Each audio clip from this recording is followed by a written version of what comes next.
Baik, teman-teman sekalian, assalamualaikum warahmatullahi wabarakatuh. Waalaikumsalam. Sejarah yang kita bahas ini sebenarnya sebuah kajian arsip gitu.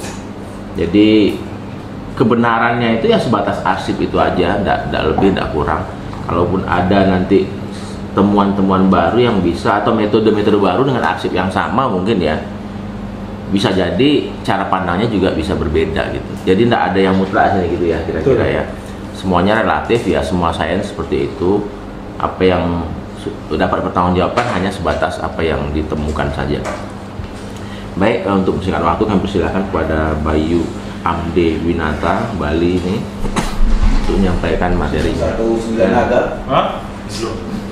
Naga ke 8,5.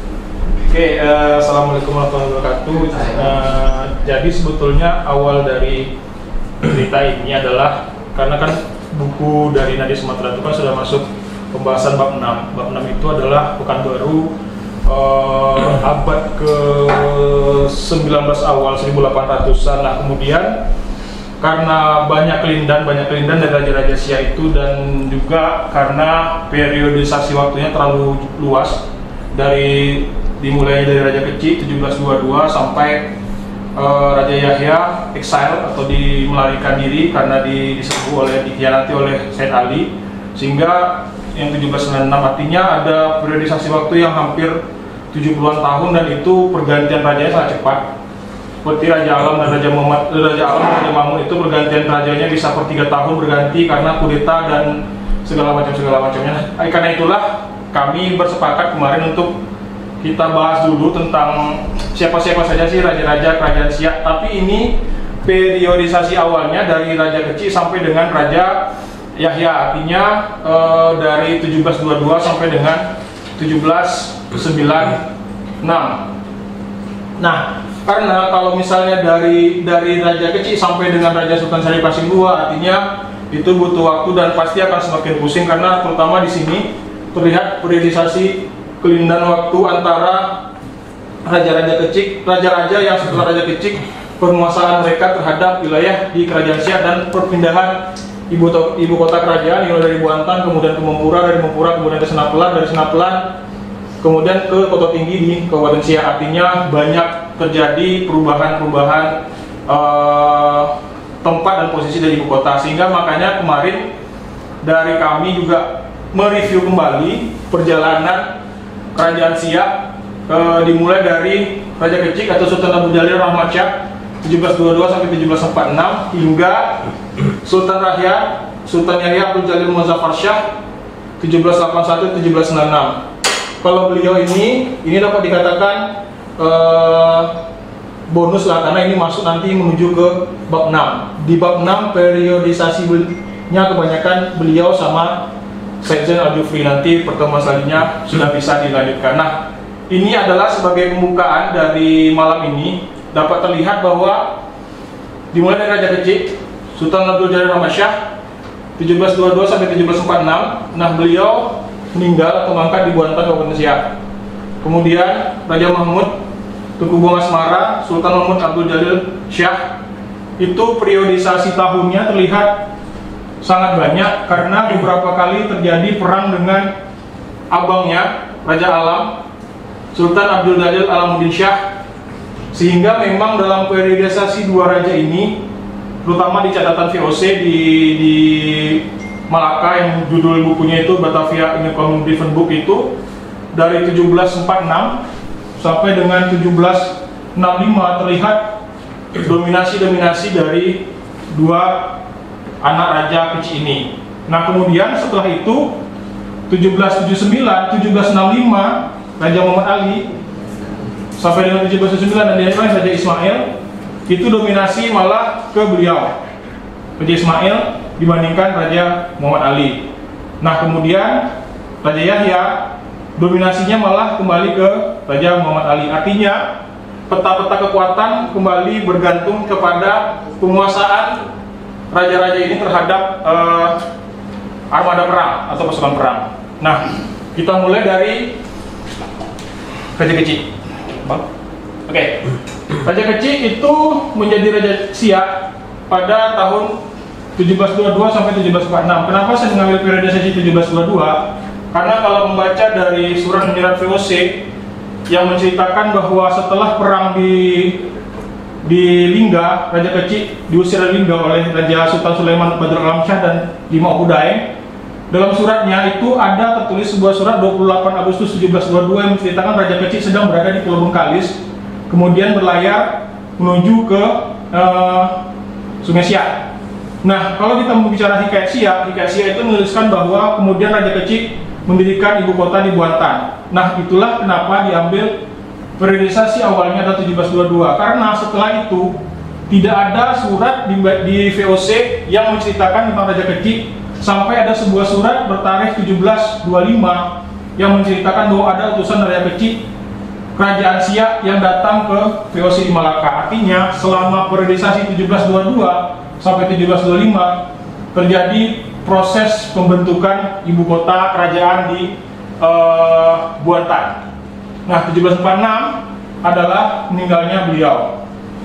Selama ini orang menganggap bahwa ada kedekatan antara Raja Kecik dengan Kerajaan Pagaruyung. Kalau kita berbicara dalam Hikayat Siak, memang diceritakan bahwa Raja Kecik itu dibawa oleh nahkoda itu menuju ke Kerajaan Pagaruyung dan dia dibesarkan di Kerajaan Pagaruyung. Kemudian pada setelah dia mengalami proses hingga remaja dan berganti mendapat nama menjadi Yang Tuan Raja Kecik, Raja Kecik kemudian disuruh oleh Putri Jamilan mengambil haknya atas Kerajaan Johor. Jika membaca Hikayat Siak, saya lupa halamannya, itu ada narasi dari Putri Jamilan yang mengatakan bahwa ku tahu kehendak engkau, bela engkau turun ke laut ini maksudnya Kerajaan Johor, ambillah olehmu hakmu atas Kerajaan Johor. Itu bisa dibaca di Hikayat Siak. Kalau kita mengambil narasi Tufat al-Nafis sedikit rancu, karena dalam Tufat al-Nafis sendiri pun cerita dari Raja Kecik itu terlalu pro pada Bugis. Jadi kita harus bisa melihat dua narasi ini, bisa dari Tufat al-Nafis, artinya kita melihat dari sisi pro Bugis, ataupun dari Hikayat Siak. Kalaupun misalnya nanti kita ada lagi satu buku namanya Hikayat Johor, kita bisa melihat lagi dari versi Sultan Sulaiman Badrul Alam Shah. Artinya ada beberapa Tufat al-Nafis. Bahkan Tufat al-Nafis sendiri pun kalau misalnya mau didetailkan lagi, ada lagi versi Terengganu. Tufat al-Nafis versi Terengganu itu juga menceritakan kelindan dari peta politik yang berada di Kerajaan Siak pada saat itu. Nah, inilah yang menjadi sering dinarasikan orang bahwa ada kedekatan emosional antara Raja Kecik dengan Kerajaan Pagaruyung. Sebetulnya dapat dikatakan benar, karena pada saat Raja Kecik menuju ke Bengkalis sebelum dia mengambil haknya atas Johor, dia dibekalkan oleh cap dan pedang Sakurajab namanya. Itu dalam cap itu dinarasikan adalah anak kita yang dipertuan Raja Kecik turun ke tanah laut, dan hendaklah segala anak Minangkabau yang di laut, yang selilit pulau Perca, sungai diapit oleh pasang, dan kita pulangkan air malunya anak Minangkabau yang tidak mau menyertainya. Dan jikalau anak Minangkabau tidak mau menyertainya, baik dan jahatnya yang dipertuan Raja Kecik akan kena sumpah. Artinya orang-orang yang tidak mau mendukung Raja Kecik menyerbu Johor itu akan disumpah oleh yang dipertuan Putri Jamilan ini, dan juga jika tidak mau menolong akan terkena bisa kawin. Bisa kawinnya adalah bisa yang sangat kuat, dan jika tidak sanggup membantu dengan tenaga, bolehlah hendakkan dipersembahkan 20 real setinggar selaras. Ini adalah senjata, belum terbas kalau bahasa Inggrisnya, bedilantak, senapang kocok itu, dan obat sekati 60 kilo obat. Artinya inilah persembahan yang diminta oleh Putri Jamilan kepada orang-orang Minangkabau dimulai dari hulu sampai dengan Pulau Bengkalis untuk membantu anaknya dari yang bernama yang dipertuan Raja Kecik, atau namanya menjadi Yang Tuan Raja Kecik. Anak angkatnya. Iya. Anak angkat. Bilang lagi gitu benar-benar. Nah, itu diperkuat oleh dua surat. Jadi kalau kita dari tadi apa benda Allah yang namanya Batavia Ingekomen itu? Hah? Mati. Ini nggak bisa. Hah? Mati? Oke, coba nih. Ya. Nah, jadi melanjutkan yang tadi. Jadi kalau orang berbicara tentang bahwa ada kedekatan emosional antara kerajaan Pagaruyung dengan Raja Kecik, itu dapat dibaca dari dua surat. Ini sebetulnya kalau kita melihat dari National Archive of Netherlands, jadi ada kumpulan arsip-arsip di Belanda sana, itu bisa diakses digital, bisa kita akses.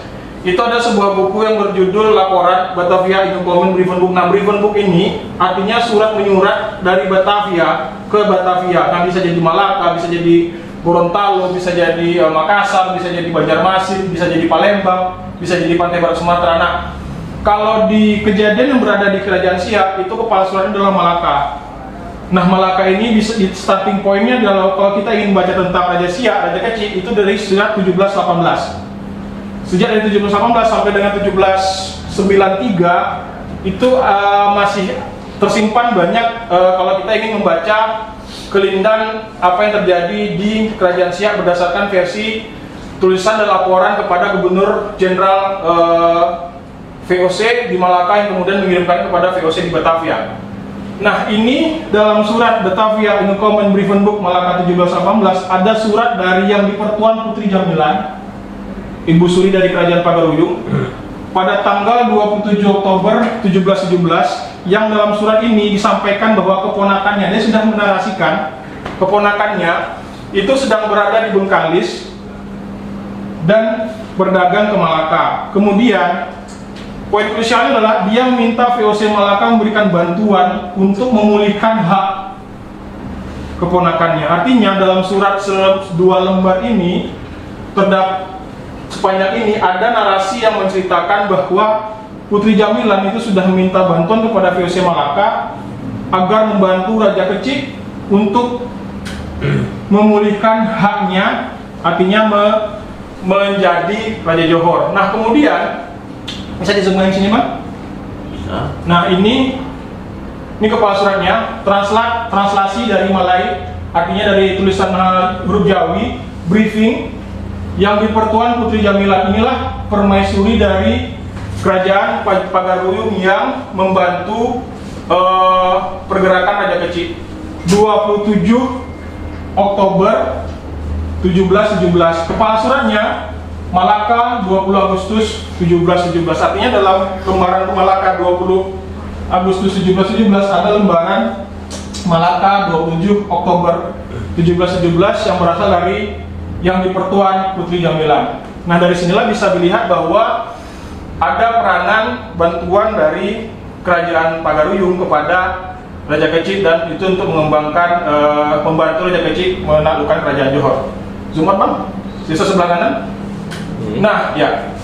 Surat ini kemudian dibalas oleh ayahandanya, bukan ayahanda, ayahanda tanda kutip dari Raja Kecik 30 Januari 1718, sebuah surat dari yang dipertuan Kerajaan Pagaruyung. Ini langsung Raja Pagaruyung, ayah angkatnya yang langsung menyurati kepada VOC di Malaka bahwa VOC Malaka meminta bantuan amunisi kepada Raja Pagaruyung meminta bantuan amunisi kepada VOC Malaka dengan imbalannya di zoom out, ke bawah, sini saja, ya, sini.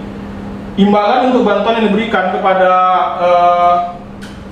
Raja Kecik adalah berupa amunisi, dan mereka meminta bantuan kepada VOC Malaka dan memberikan imbalan berupa batu geliga 80 KT atau 48 kilo kayu gaharu serta serbu emas sejumlah 2 tahil atau 75,6 gram.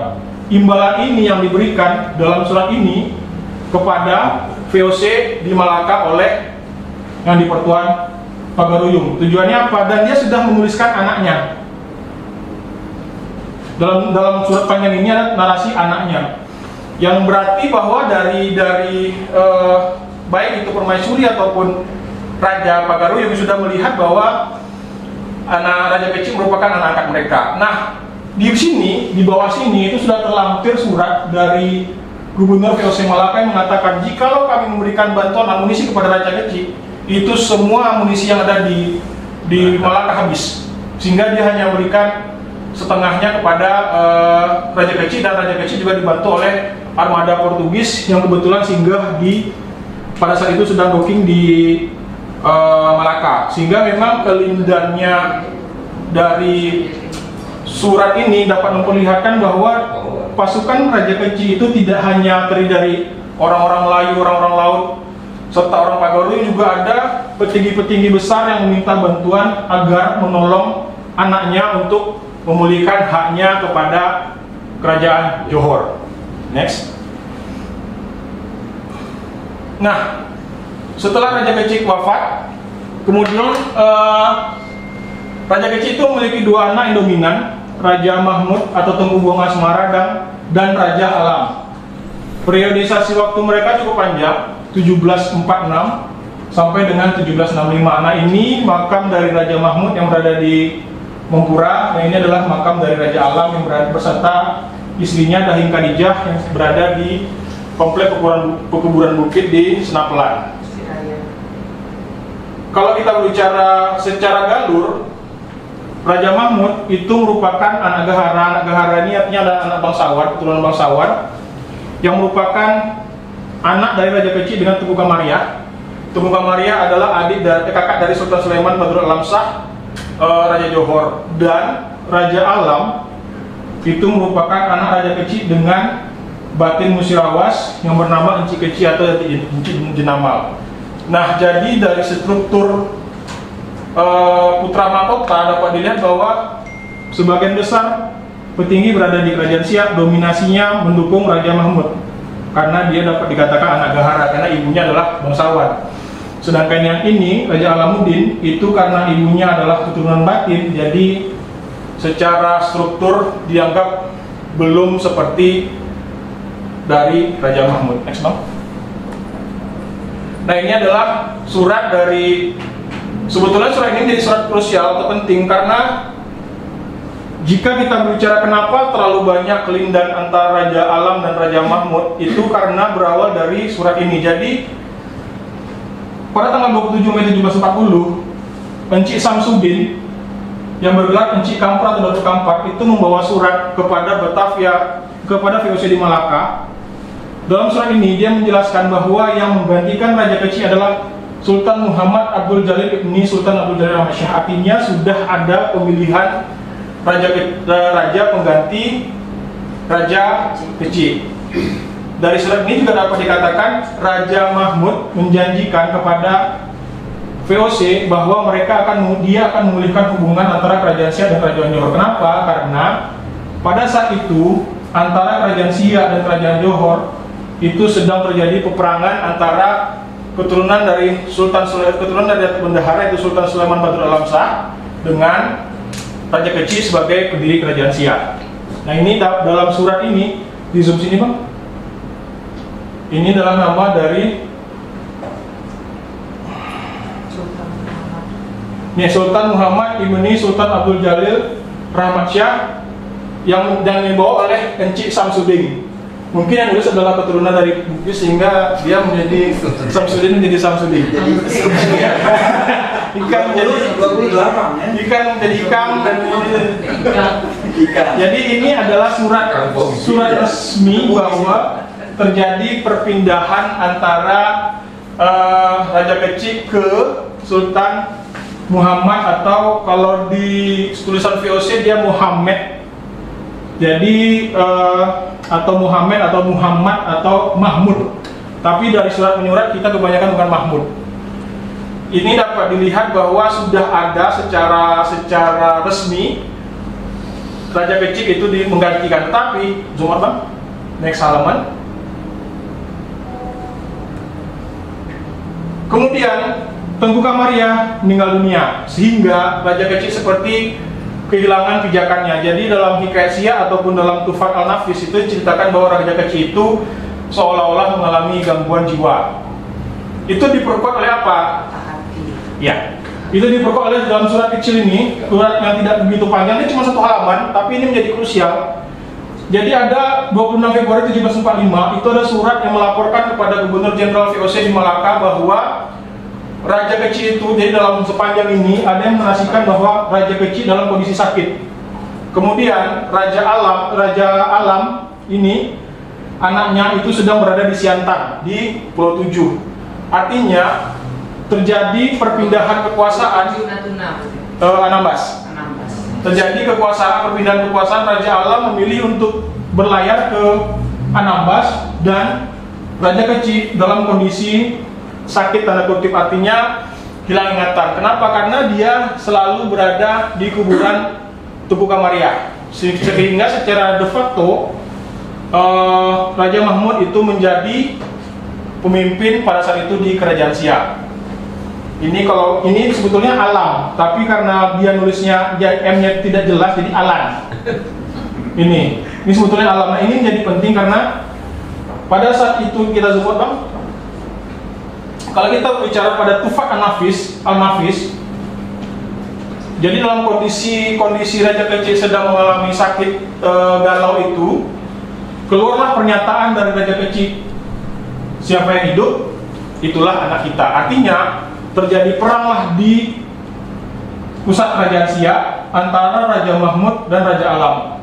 Karena Raja Kecil tidak tahu bahwa 1740 dia sudah mengirimkan surat kepada VOC di Malaka, ya, sehingga inilah menjadi dasar kebijakan kenapa terjadinya kelindan perebutan dua putra mahkota terhadap tahta di Kerajaan Siak.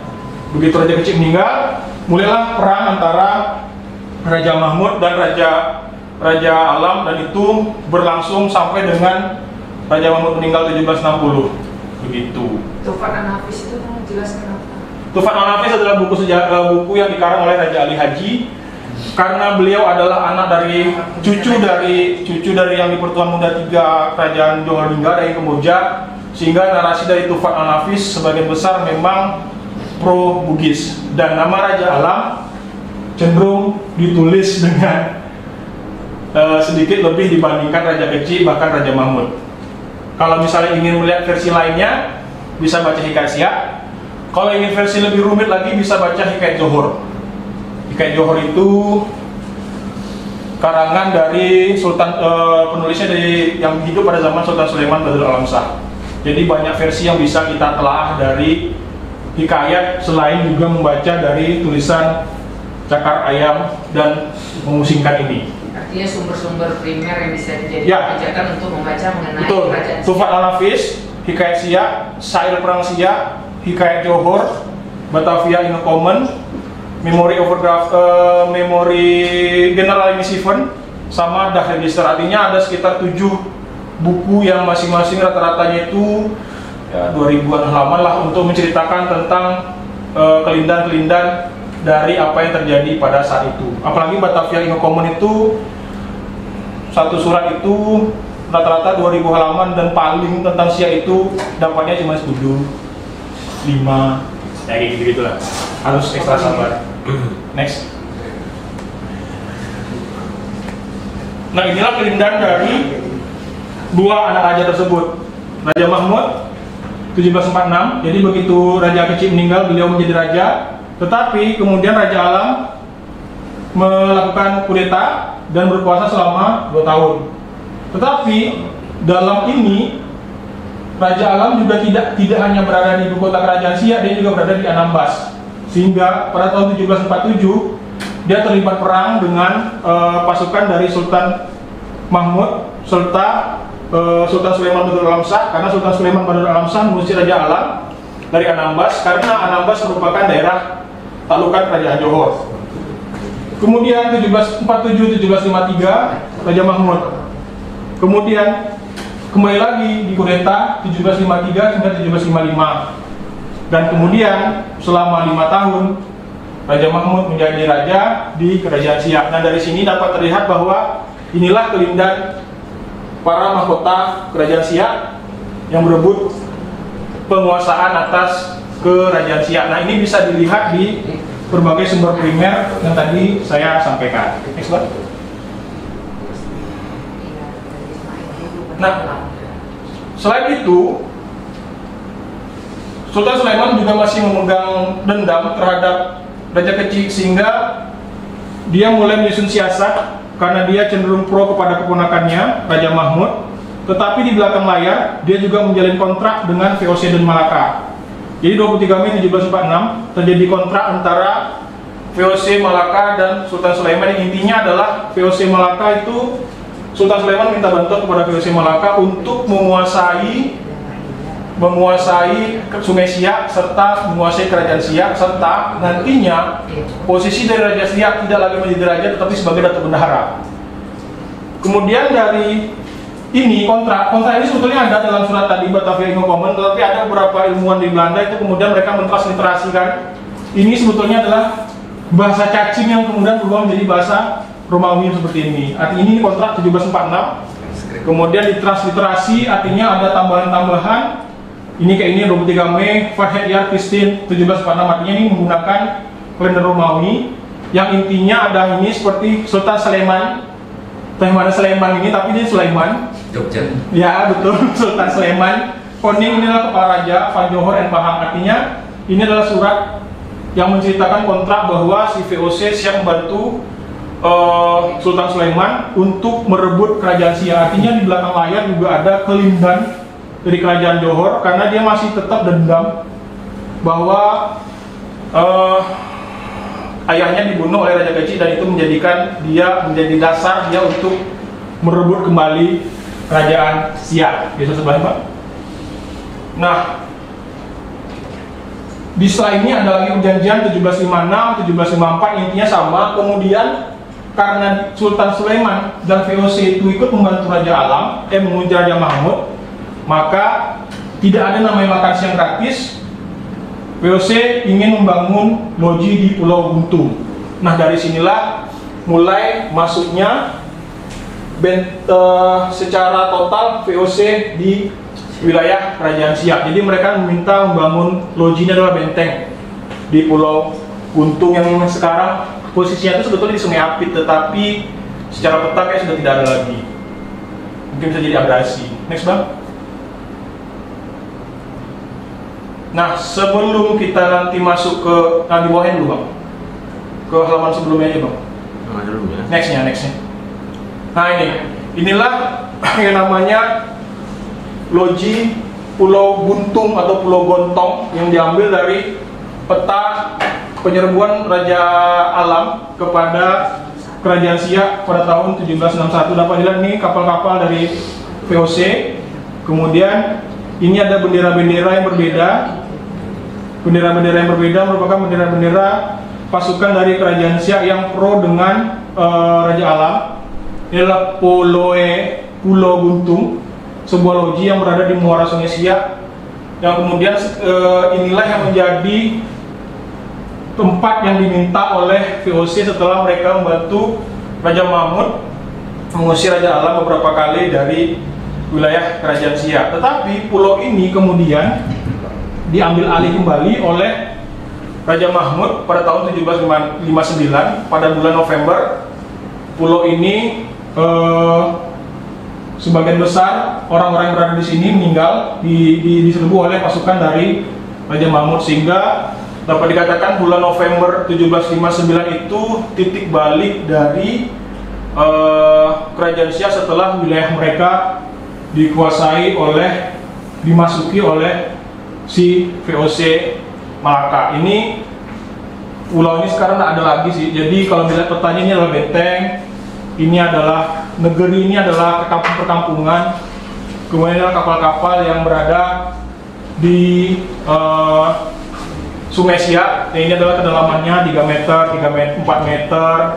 Dan sudah peta ini cukup detail, padahal peta tahun 1761. Tidak tahu bagaimana mereka menemukan ini. Mungkin nyelam. Kali lagi ya. Bisa jadi atau dia berenang. Ini berarti perlu penggalian arkeologi nih ya? Apa? Penggalian arkeologi. Oh, bisa, boleh. Boleh. Iya. Dari sawit. Tahu lah. Tapi jelas dari peta ini memang ada sebuah benteng yang berada di muara Sungai Siak. Di atas dulu Bang, sebelum kita masuk ke Senapelan. Balik lagi. Iya. Nah, ini adalah Perang Guntung atau Perang Gontong. Kalau misalnya kita lihat di arsip VOC, mereka menulis Guntungnya lah Gontong. Seperti nanti Senapelan adalah Cina Palam, Mempura adalah Mempura, Buantan adalah Buantang. Mungkin karena ya itu yang untuk Buantang, mungkin kasusnya kalian dulu adalah orang Bugis, jadi dia masukkan G ini Buantang. Nah ini tahun 1755 terjadi lagi perpindahan ibu kota kerajaan. Makanya kalau kita berbicara Kerajaan Siak, kelindannya banyak. Beberapa kali terjadi perpindahan ibu kota kerajaan. Proses pemindahan ini direkam oleh syair Franz Siak. Ini nama syairnya. Jangan tanya saya bagaimana cara menarasikannya karena tidak penyair, tetapi inilah dia pola. Ya. Lalu bertitahlah. Coba. Badai nanti. Salah baca badai. Kita hendak menyusup Mempura, artinya kita hendak pindah ke Mempura. Nah, sebetulnya dari narasi ini dapat dilihat bahwa kenapa terjadi perpindahan ibu kota. Jadi kalau baca dari Gubernur Mosel ini Gubernur Jenderal VOC di Jacob Mosel, itu dia punya memoir sendiri, tebalnya itu sekitar 11 halaman. Jadi aku lupa apakah halaman ke-7 atau halaman ke-8. Itu menceritakan kenapa dia pindah makin ke tengah, karena dia itu kondisinya kedepit. Dari Petapaan sudah mulai masuk orang untuk menyerang Raja Mahmud. Dari Sungai Siak, Raja Alam sudah mulai masuk, sehingga akhirnya dia memilih untuk masuk ke dalam agar bisa setidaknya Raja Alam membutuhkan waktu lebih jauh untuk sampai ke ibu kota kerajaan Siak pada saat itu. Biasa sebelah dong. Karena Buantan sendiri posisinya memang di pinggir sungai yang besar ya. Kalau Mempura itu baru agak masuk dia ke dalam posisinya ya. Nah, walaupun dalam beberapa narasi dikatakan bahwa Raja Mahmud itu sempat bergantung lah dengan kerajaan Johor, tetapi kemudian karena Sultan Sulaiman dalam periodisasi tahun ini mengalami sakit, kemudian Raja Mahmud memindahkan perdagangannya ke Kedah. Jadi memang hubungan kita dengan wilayah-wilayah di Semenanjung Malaya itu sudah dekat. Seperti Raja Alam, itu dia adalah penguasa lautan, sehingga bergelar saja di laut. Dia sampai menguasai perairan kerajaan Kedah. Nah, kalau Raja Mahmud, dia menguasai mengalihkan perdagangan kerajaan Siak dengan Kedah. Jadi jangan dibayangkan bahwa dua adik-beradik ini, walaupun mereka berperang, itu musuh-musuhan, tidak. Karena sebetulnya dalam beberapa kayak seperti itu, Farhan Hafiz juga menceritakan bahwa ada rasa-rasa rindu dari Raja Mahmud ataupun Raja Alam untuk bertemu kembali dengan adiknya. Tetapi mungkin karena situasi politik saat itu, kalau siapa kuat dia menang dan dia menjadi raja, akhirnya ya narasi rindu itu mungkin bisa dibenamkan sedikit sehingga mereka menjadi penguasa-penguasa di beberapa wilayah gitu. Begitulah ceritanya seperti. Nah, kemudian nextnya Bang. Nah, ini yang menjadi sebetulnya menjadi highlight dalam pertemuan ini, karena kemarin sempat pertemuan sebelumnya itu ngobrol sama kelas yang sebelumnya bahwa ada pertanyaan besar perihal Kota Pekanbaru ini kapan berdirinya, karena kalau misalnya kita melihat dari struktur timeline 1784 itu Raja Muhammad Ali itu malah menjadi raja di Selangor, Malaysia. Kalau dalam suratnya itu Salebore. Kemudian kalau kita berbicara proses pemindahan ibu kota dari Buantan menuju ke Senapelan, itu terjadinya pada tahun 1763 di bulan Juli. Jadi pada tahun 5 Juli 1763 Raja Alam itu sudah mengundahkan ibu kota kerajaan Siak ke Senapelan. Tujuannya apa? Untuk memindahkan pelabuhan dari Petapahan ke Senapelan. Dalam narasi surat itu jelas bahwa Petapahan dulunya merupakan pelabuhan penting di interior itu dalam bagian Sumatera Dalam yang menghubungkan Sumatera bagian barat menuju ke pantai timur di Sumatera menuju ke Malaka. Petapahan dulu ya. Ya begitu dulu. Nah, kemudian ini kalau yang sebelah sini itu kelindan antara raja dan keponakan. Artinya setelah Raja Mahmud meninggal, kemudian Raja Alam mengkudeta dan menjadi raja di Kerajaan Siak. Nah, ini dapat dilihat dari narasi ini. Kemudian pada narasi ini yang ingin saya highlight adalah bahwa 5 Juli itu 1763 itu memang terlihat ada sebuah bukti surat terjadinya pemindahan ibu kota kerajaan dari Kerajaan Siak ke Senapelan. Tetapi narasi 23 Juni 1784 itu sampai dengan tadi pagi baru hanya setelah melihat semua dokumen-dokumen milik VOC belum terlihat ada proses pemindahan atau narasi bahwa ada sebuah pasar yang dibangun oleh Raja Muhammad Ali, karena surat terakhir itu yang dari Kerajaan Siak 22 Juni 1784 yang menceritakan Raja Yahya itu mendukung atau bersahabat dengan VOC di Malaka serta memberikan songket kepada penguasa di Malaka. Setelah itu kosong, bulan Agustus baru Raja Allah menuliskan bahwa dia sedang berada di Selangor dan kota Selangor sudah ditaklukkan oleh Raja Allah, sehingga itu masih menjadi sebuah pertanyaan di kepala, dari mana dasar 23 Juni, karena dari narasi itu tidak ketemu. Padahal kayak ini 5 Juli 1763 itu surat itu ada. Jadi kalau situasi itu penting, secara dokumentasi VOC juga masih menyimpan. Next bang. Nah inilah suratnya.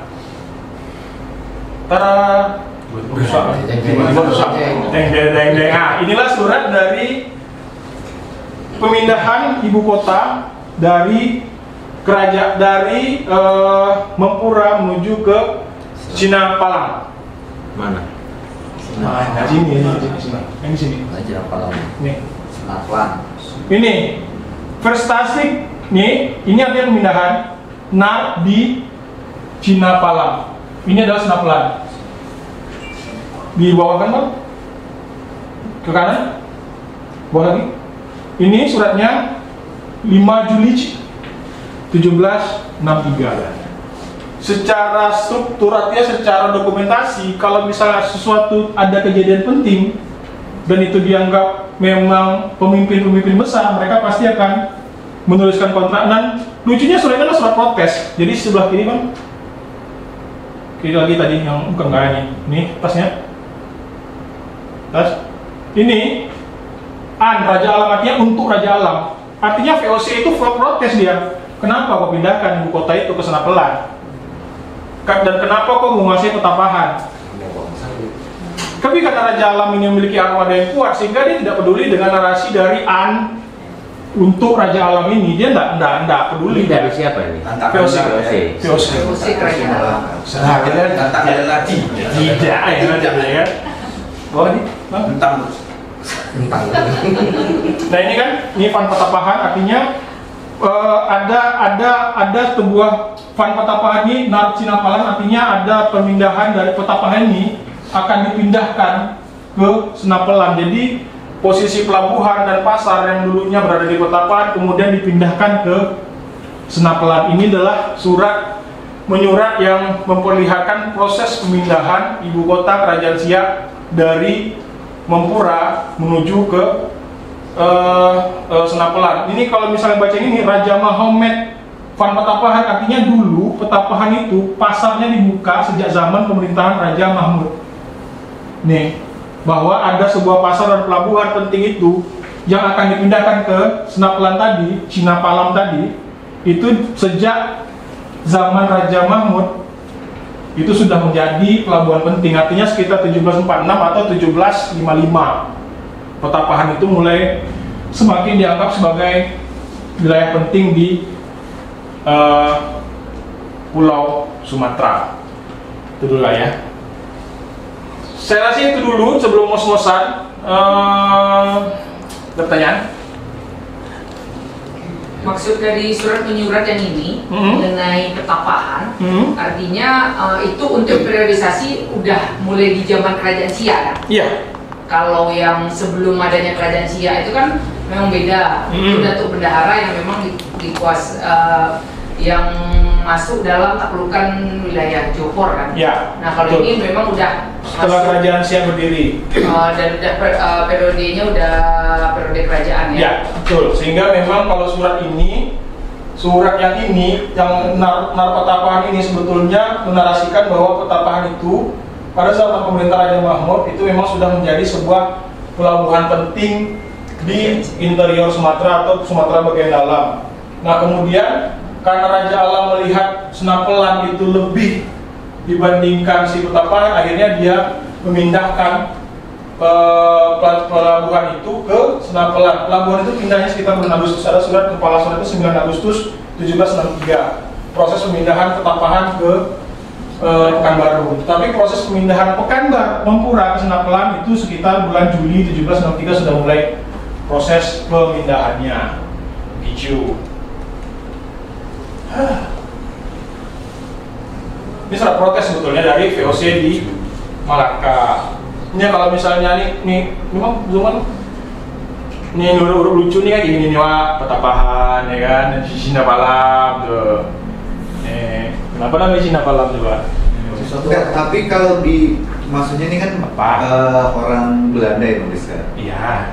Tapi dia betulan orang Belanda atau dari ini enggak tahu ya. Yang menulisnya. Enggak, maksudnya karena waktu kenal duluan atau VOC kan banyak menguji. Iya, kalau di sana memang kalau di VOC itu dia kan perusahaan multi orang kan, artinya berbagai orang. Jadi bisa ternyata ini orang Maluku, kita kan nggak tahu juga. Gitu. Maksudnya atau orang Bugis. tulisan DJ itu mungkin memang pas dibaca kan? Mana? CJI. Nih. Iya. DJ itu C.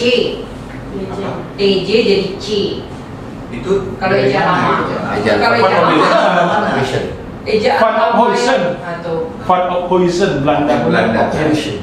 Makanya kan nggak tahu nih yang nulis siapa. Orang Belanda. Yang jelas ini pakai Petapahan itu kan Patapahan tulisnya. Nar di Cina Palam. Oh, gitu kan? Artinya ya Senapelan sebetulnya, tapi mereka menuliskannya Cina Palam. Ini kalau huruf-huruf yang mereka gunakan pada saat itu gitu. Yap. Kenapa Cina Palam? Nah itu, aku nggak tahu. Mungkin ini logika paling mudah aku ya. Jadi mungkin pada saat itu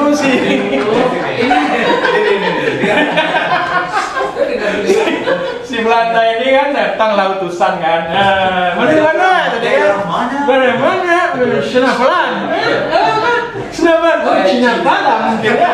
Dari itu mungkin dari situ karena sering kata situlah kenapa Cina Palam itu nggak tahu kenapa. Kalau ditanya kenapa, hampir sebagian besar penulisan dari mereka ini ada banyak yang berubah sih. Kayak misalnya pernah dengar Pasir Salah?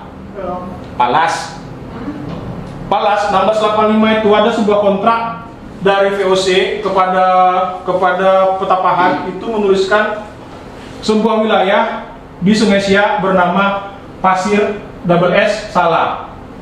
Pasir Salah, wofo, Palas. Kenapa Pasir Salah? Karena di tepi sungai itu dulunya ada sebuah kayak embankment itu kayak apa ya, kayak sebuah beting, pasirnya halus sehingga dinamakan Pasir Salah. Nah kemudian Pasir Salah itu menjadi Palas. Jadi ada ada orang antropolog dari Belanda itu Fishman van Androoy namanya, dia yang menuliskan bahwa Pasir Salah itu dalam kurung Palas karena dia melihat Pasir Salah itu sebuah pasir yang agak halus lah kondisinya itu, sehingga bernama beting dan bernama Pasir Salah, Palas. Bengkalis saja mereka tulis Bancalis, Bankalis, apa lagi ya? Gitu-gitu. Rokan itu Rakan, Indragiri itu Aindragiri, Taluk Kuantan, KW, KQ, QW, Antan, Kuantan. Itu kacau lagi ya. Kayak Bengkalis tadi itu kan berbeda-beda tulisannya. Ya. Berarti memang tidak distandarin sama mereka. Nah, jadi siapa yang mungkin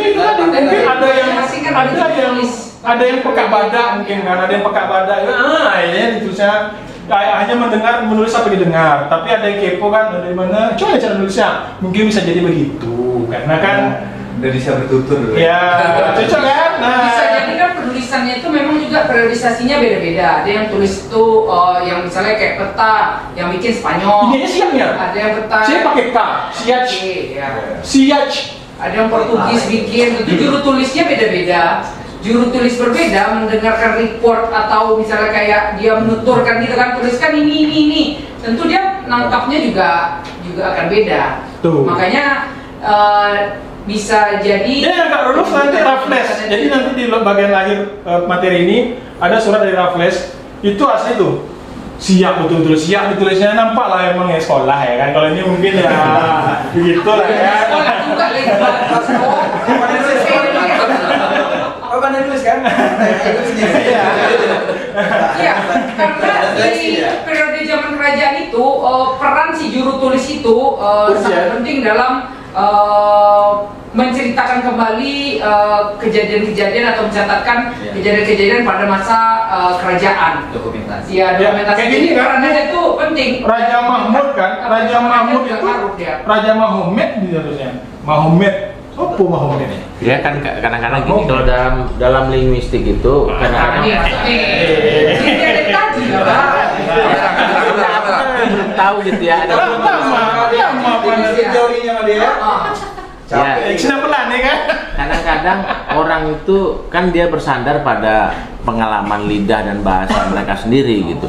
Jadi misalnya tadi kadang-kadang intonasi berpengaruh. Misalnya Muhammad ya, Ya, Muhammad. Bagi mereka Mahmud itu dekat gitu, Ya. sehingga kemudian ditulis seperti itu. Ya tadi seperti juru tulis itu yang betul juga. Mungkin ketika orang Makassar nulis, Ya. iya tulisannya Jadi Alam jadi alam. mungkin Jepang gitu, jadi Jepang gitu ya. Mungkin orang ini juga ya. Oh, Jepang Kayak mungkin kalau itu ya. mungkin aja kan. Ya karena yang benar orang ini ya. Jepang, katanya Jepang. Kayak kita lah misalnya ya, ada Raffles gitu yang pernah jadi gubernur di Indonesia. Kemudian orang kita bilang Raffles, kemudian orang Raffles, nanti tulislah, karena mungkin dari Kampar atau Sumatera Barat. Raffles namanya itu, Ya, Raffles tuh, pakai P. akhirnya pakai play Raffles gitu kan. Padahal namanya Raffles. kalau kita mau transliterasi ke bahasa kita jadi harusnya Raffles misalnya, Raffles. Nah, itu kan agak susah bagi lidah kita ya. Banyak hal seperti itu terjadi. Sampai di Bagina Ya mungkin ini juga kasusnya. Cuma apa? sampai di Bagina jadi rap. Misalnya lah Ucu Firdaus jadi Cupidaus ya. Kayak gitu ya. Gitu, jadi Ya, siap. jadi kadang-kadang pengaruhnya intonasi yang cepat menjadi ada kontraksi antara beberapa huruf yang dekat gitu bunyinya. Tapi Muncullah secara sumber primer ini bisa menjadi rujukan bahwa terjadi perubahan. Iya, kalau kita narasi. dapat beberapa surat yang ini ya, kita deretkan itu, nanti ketahuan nih juru tulisnya kayak gini. Kalau dapat timeline surat beberapa periode gitu, mungkin kayak gitu ya penjelasannya. Ya, bisa. Boleh tuh, senapel seperti itu juga kan. Nah, Sinafel. Next Bang. Apa? Itu tuh. Itu seperti itu sebetulnya. Nah, ini kemudian kita masuk ke ini dua sepupu sebetulnya antara Raja Ismail dan Raja Muhammad Ali. Raja Ismail adalah anak dari Raja Mahmud. Raja Muhammad Ali adalah anak dari Raja Alam. Nah, mereka ini periodisasinya justru lebih acak. Raja Ismail sempat menjadi Raja di Siak selama satu periode, arti 1 tahun. Kemudian kena kudeta oleh Raja Alam, eksil, meninggalkan kerajaan Siak, kemudian berlayar ke Terengganu, ke Anambas, kemudian menguasai sebagian besar wilayah di utara seperti timur sampai dengan Sungai Bila itu di Deli Serdang. Kemudian Raja Muhammad Ali 1765 sampai 1709 tidak terlalu dominan karena dia lebih memilih untuk menguasai wilayah berada di hulu dengan di hilir dari Kerajaan Siak. Kemudian 1779 beliau kena kudeta oleh Sultan Ismail. Jadi ada 2 kali periodisasi menjadi raja antara Raja Ismail ini. Sehingga memang sedikit bingungnya adalah itu karena rapat-rapat timelinenya dan namanya mirip. Ini di luar bahwa seperti raja-raja di Kerajaan Johor Lingga juga ada kemiripan nama. Nah, sehingga memang ini yang menjadi agak sedikit PR kalau menjelaskan tentang raja-raja di Kerajaan Siak, terutama gelar nama ya. Misalnya Sultan Ismail, ada juga dari Sultan Ismail dari mana, terus kemudian Muhammad Ali atau Alamuddin ada lagi yang di mana gitu. Nah, itu yang menjadi PR. Next ya Bang. ini tidak terlalu, ya ini sebetulnya Sultan Ismail itu awalnya dia tidak ingin menjadi raja di kerajaan Siak, dia memilih untuk menjadi raja di laut. Jadi pada saat Raja Muhammad Ali berkuasa, kalau kita membaca hikayat Siak, tersebutlah di dalam surat mengatakan hal paduka Adinda tiada sekali hendak menjadi raja di Siak. Biarlah paduka Kakanda menjadi raja dan bolehlah Adinda menjadi raja di laut. Artinya sebelum Raja Ismail terkena hatinya, dia masih ingin menjadi raja di laut saja daripada menjadi raja di kerajaan Siak. Kemudian next one, sebelahnya, ya. Kemudian tahun 1768, kurang lebih tahun 1768 terjadilah jadi Raja Ismail itu masuk menuju ke Buatan. Dia ingin ziarah ke makam dari raja kecil. Raja Muhammad Ali mengirim utusan. Utusan inilah menyebabkan tersinggungnya si Raja Ismail, sehingga dalam hikayatnya juga disampaikan, betullah seperti kata saudaraku, baik aku ambil juga negeri Siak ini. Dari awalnya dia ingin menjadi raja di laut, berubah keinginannya untuk mengambil kerajaan Siak, dan kepada waktu bolehlah aku ambil. Dan abang itu saudaraku, Raja Abdullah akan lawannya bertikam. Artinya untuk mengimbangi Raja Muhammad Ali, sudah ada Raja Abdullah, abang dari Raja Ismail, yang nanti akan kemungkinan besar akan bertarung dengan Raja Muhammad Ali jika terjadi perang. Nah, ini bisa dibaca di hikayat Siak perihal ketersinggungan dari Raja Ismail, sehingga dia merubah keinginannya dari menjadi raja di laut saja, kemudian akhirnya dia ingin mengambil alih kerajaan Siak. Nah, makam Raja Ismail itu berada di Mempura, di perkuburan umum di depan makam Raja Teguh Buang Asmara atau Raja Mahmud. Ini makam beliau. Iya, tapi Ya. kayaknya sekarang udah dibagusin. Udah dibagusin. Ini kita motret sebelum di Pas COVID dan ya. Ya, pas COVID itu. Lagi lucu-lucunya COVID, kami motret ke Siak. Lucu-lucunya. Iya. Kemudian kalau ini lagi jelek, ini lagi bocor-bocornya 2017. Jadi frame-nya agak frame-frame yang membuat emosi jiwa, karena ini kondisi 2017, yang ini lagi COVID, sehingga ini sudah berubah. Sudah dirapikan. Udah dibagusin. Malah udah cantik nih. Raja Abdullah tuh memang Abang dari beliau, abang dari Raja Ismail. ya. Dia akan melawan, jika kemungkinan terjadi duel, Raja Abdullah yang akan melawan si Muhammad Ali. Raja Muhammad Ali ini gitu. Ah, udah tau. Berarti antara Muhammad Ali sama Ismail, siapa yang lebih tua? Muhammad Ali. Muhammad Ali ya. Ya. Berantemnya mirip nggak? Ah, di laut ya, di mana-mana lah. Lautnya berarti Johor Laut tuh atau apa? Kan laut. Laut itu sebenarnya Nanti yang menggambarkan Johor, menggambarkan laut. Next ya, next. Laut. Next. Kalau dibanding pakai Oke bang, udah bang. Wilayah inilah ya, wilayah pride. Nah, kemudian kita berbicara laut tadi, next.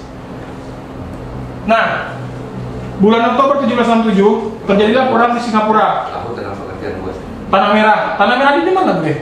Tanah Merah tuh di Singapura. Nah, maksudnya di tepi-tepi sana ya. Nah, terjadilah perang antara Daeng Kemboja, ipar dari Raja Alam, dengan Raja Ismail. Kenapa terjadi perang ini? Karena kalau berbicara di Tufan An-Nafis, itu ada sebuah surat dikirimkan kepada 3 kerajaan, Kerajaan Johor Lingga, Kerajaan Terengganu, serta pada Sultan Sulaiman, Raja Ismail. Inti surat itu bahwa Daeng Kemboja, orang-orang Bugis akan membunuh orang-orang Melayu.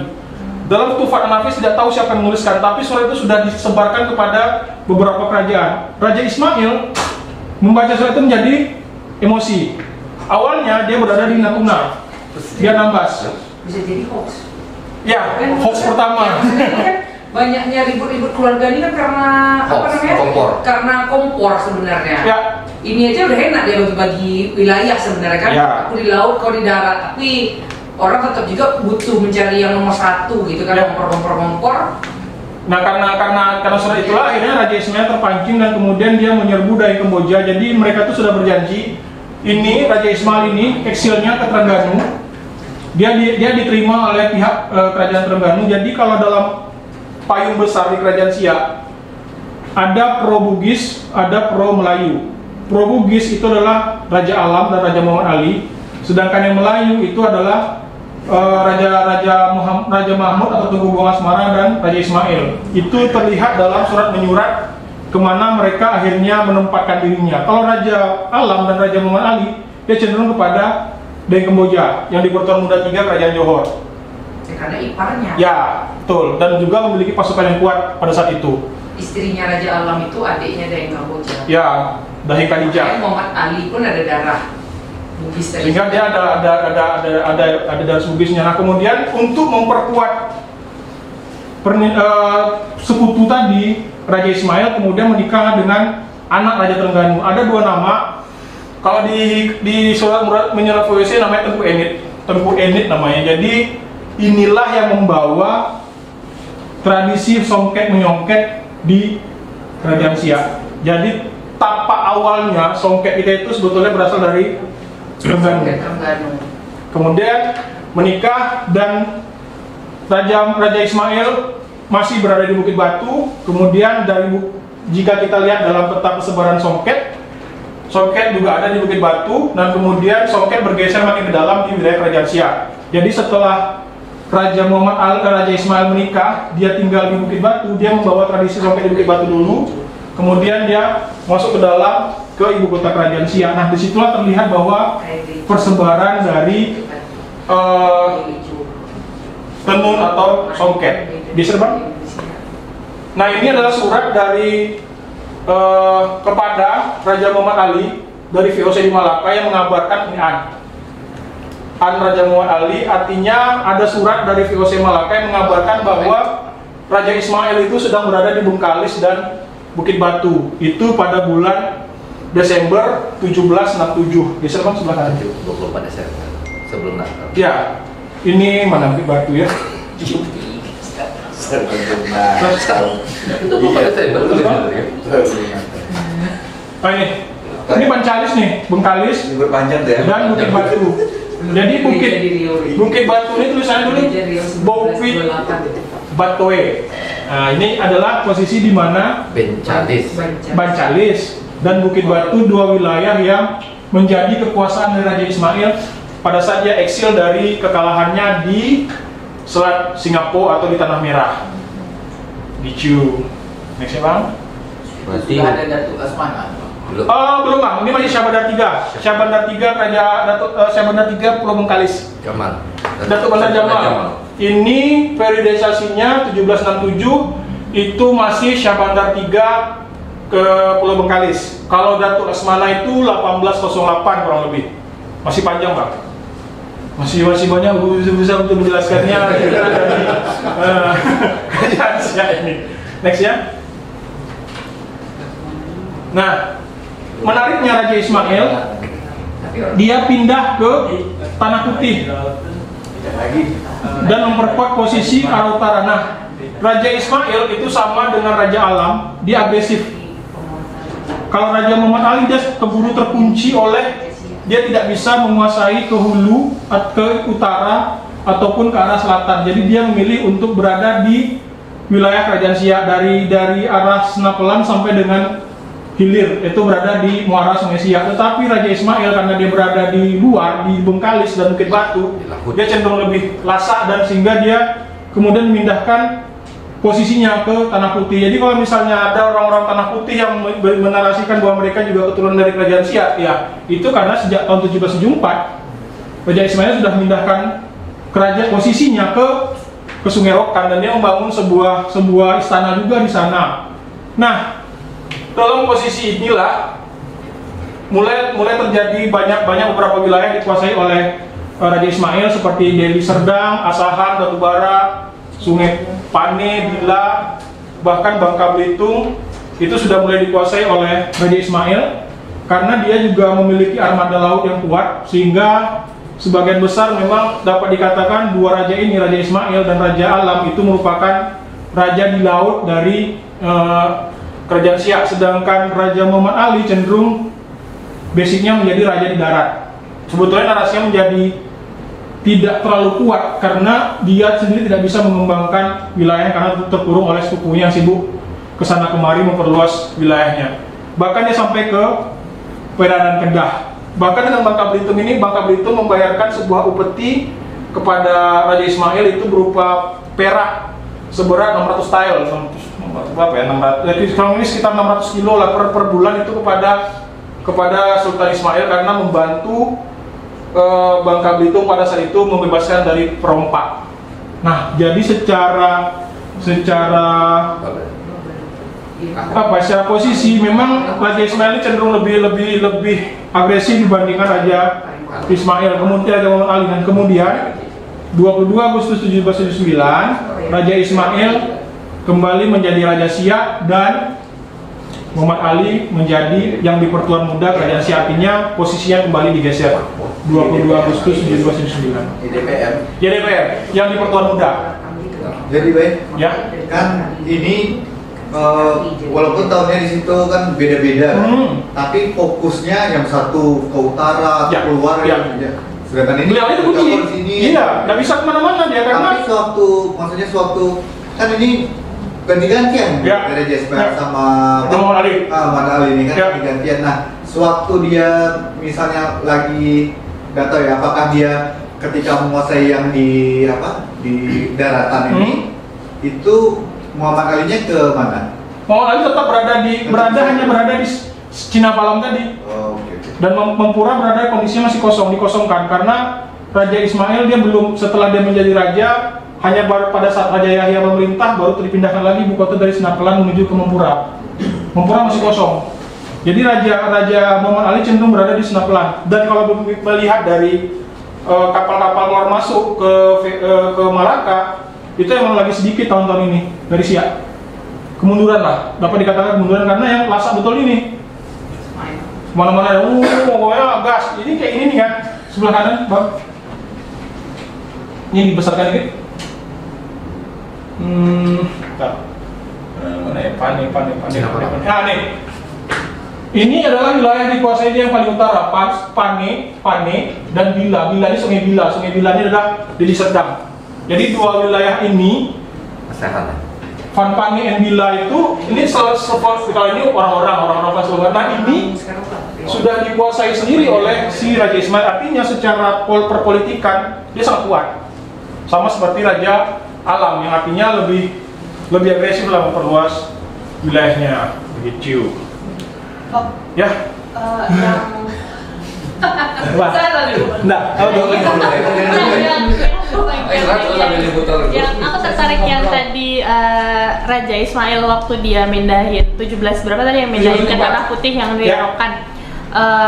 Itu apakah kemudian itu dia memindahkan kerajaan atau apa? Cuman melebarkan kekuasaan. Dia Bengkalis itu kan kemudian akhirnya dia pindah aja karena si patrolinya pasukan Raja Ismail itu di Selarupat itu berbahaya. Jadi pasukannya Muhammad Ali itu sampai Selarupat dikuasainya. Jadi kapal-kapalnya keliling Selarupat tuh. Nah daripada dia nanti bentrok terus pindah ke Tanah Putih. Ini kalau di kanan, ya kanan surat ini kepala suratnya Tanah Putih. Nih, Tanah Putih nih. Itu Ini Sultan Rahmatnya. Raja Ismail itu uniknya surat menyurat dia kepalanya adalah kepala dari raja kecil. Nih, Sultan Abdul Jalil Rahmat Syah ini kan gelar raja kecil. Iya, raja kecil. Rahmat Syah. Ya, tapi dia menggunakan gelar datuk dia sebagai nama pena dia. Sultan Abdul Jalil Rahmat Syah. Dari sebelumnya kan dia tuh Sultan Ismail apa ya, Sultan Ismail apa gitu, tapi kemudian jadi Sultan Abdul Jalil Rahmat Syah. Nah, surat ini, Tanah Putih nih. Bukan, tapi maksudnya di Tanah Putih. Jadi Tanah Putih artinya posisi dari beliau berada di Tanah Putih yang menceritakan bahwa surat ini sebetulnya klaim sepihak dia, aku sudah jadi raja. Tapi dia belum mengalahkan, belum kudeta Raja Muhammad Ali ini 1778. Tapi dia sudah ngeklaim, aku sudah jadi raja nih, geng. Nih dari surat ini. Ya biasa tuh kayak lam kan ada yang pasukannya kuat kan? Iya kan? Dan juga ini mungkin perlu diingat, maksudnya ibu kota kerajaan itu mungkin bisa jadi memori atau ingatan kita tidak sama nih, bahwa si raja itu terus dia berpindah-pindah ibu kota kerajaan, tapi kan bukan bangunan misalnya bangunan kayak sekarang yang kerajaan itu yang kayak di Siak sekarang ini terus pindah sana. Dia kan paling kalau dia bangun ibu kota, dia bangun istana ya dari kayu kan. Iya. Sifatnya bisa ke knockdown mungkin atau gimana. Iya. Benteng aja gitu. Dulu kan. Kayu masih banyak. Kayu masih banyak, hamparan. Bangun rumah sedikit udah jadi pusaka. Ya, apalagi raja kan, cuman next one. Berarti tanah putih itu posisinya yang di hulu atau Yang di sekarang, tanah putih yang sekarang. Tanah putih sekarang tuh yang sekarang, tanah putih Tanjung Melawan. Itu emang sudah wilayah oleh dia gitu. Jadi di hulunya Sungai Rokan. yang di hulu? Ya. Nah, kita masuk, ini masuk surat-surat Rapres nih, ini mulai agak surat-surat yang terdidik lah. Jadi secara surat gampang dibaca gitu. Jadi setelah Raja Ismail, ini cuma 2 tahun. Dia kemudian meninggal dan digantikan oleh anaknya Raja Yahya 1781, 1796. Nah, ini agar si Muhammad Ali tidak berontak, kena kunci lagi dia sama VOC. Kita bikinkan kontrak nih sama Muhammad Ali, artinya dalam kontrak ini dinarasikan bahwa Raja Muhammad Ali tetap menjadi sahabat VOC bersama pasukan dan sekutunya. Jadi dah kena kunci deh, sahabat nih, ya kan kita nih sahabat nih, ya kan. Kena kunci karena kalau misalnya dia tidak dikunci ini, pasti pemberontakan lagi, perang lagi, hajat lagi pasti VOC karena logistik kan berat menghadapi perang, mobilisasi segala macam. Nah, nextnya, Bang. Ada nggak perbedaan antara misalnya itu? Kan ada perpindahan dari Raja Yahya terus atau Sultan Yahya, tapi dulu itu maksudnya memang ini kerajaan terus ini kesultanan gitu. Jadi kalau berbicara kayak gitu agak susah sih, Wak, karena kepala surat itu kadang raja, kadang sultan. Translate Melayu Sultan, biasanya translate raja. Kalau kayak Muhammad Ali ini raja selalu gelarnya.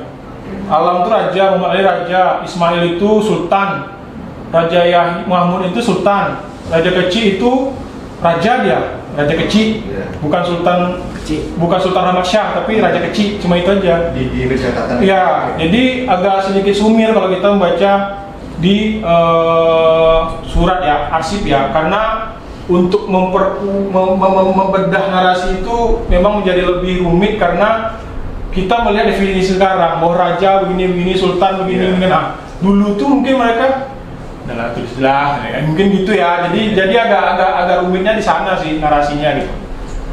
Next ya, Bang. Nah, ini yang kemarin obrolan kita yang perihal hari jadi Kota Pekanbaru yang menjadi pertanyaan bersama, yang menjadi narasi karena begini. Jadi saat Raja Yahya menjadi raja, kemudian dipindahkanlah ibu kota kerajaan itu kembali ke Mempura. Dan nah ini yang kita tahu nih ya, Raja Muhammad Ali kemudian mendirikan sebuah pasar bernama Pekanbaru pada 23 Juni 1784. Ini sepakat lah ya kan, konsensus bersama gitu. Abaikanlah ini dulu. Tetapi jikalau kita melihat dari surat menyurat VOC yang pada tahun yang sama, geser Bang. Raja Muhammad Ali selama bulan Mei sampai dengan bulan Agustus itu malah berperang di Selangor. Mei, Juni, Juli, Agustus. Jadi dia tidak ada posisinya berada di Senaplan atau Pekanbaru pada saat itu. Itu diperkuat dengan beberapa surat seperti surat ini. Ini adalah translasi dari posisi dari Raja Muhammad Ali pada saat itu dia sudah berada di Selangor. Surat ini ditulis pada 9 Agustus. Geser sekarang. Ini nih. Ya. Agustus, nih, ini 21 Agustus surat itu masuk ke Malaka. Tapi dia menuliskan surat ini dari 9 Agustus dia sudah menuliskan surat yang mengabarkan bahwa 2 Agustus 1784 kondisi kota negeri Selangor setengahnya sudah dikuasai oleh pasukan Raja Muhammad Ali. Artinya selama periodisasi dari bulan Mei sampai dengan bulan Agustus 1784, Raja Muhammad Ali kemungkinan besar tidak berada di Senaplan. Dia malah berada di Salinggore atau Selangor dan menjadi raja. Kenapa ini menjadi penting? Karena kita bisa melihat bahwa selama itu ada posisi yang kosong. Karena pada tadi pagi itu ada baru selesai download 22 Juni 1784 itu Raja Yahya menyurati memang VOC Malaka, tapi dia hanya menuliskan Siak. Tidak ada embel-embel lain-lain. Artinya selama periodisasi ini Raja Muhammad Ali tidak berada di Sinabalam atau Senaplan. Nah, itu diperkuat oleh ini adalah kontrak yang menarasikan bahwa Raja Selangor merupakan Raja Muhammad Ali. Ini Koning Muhammad Ali van Selangor.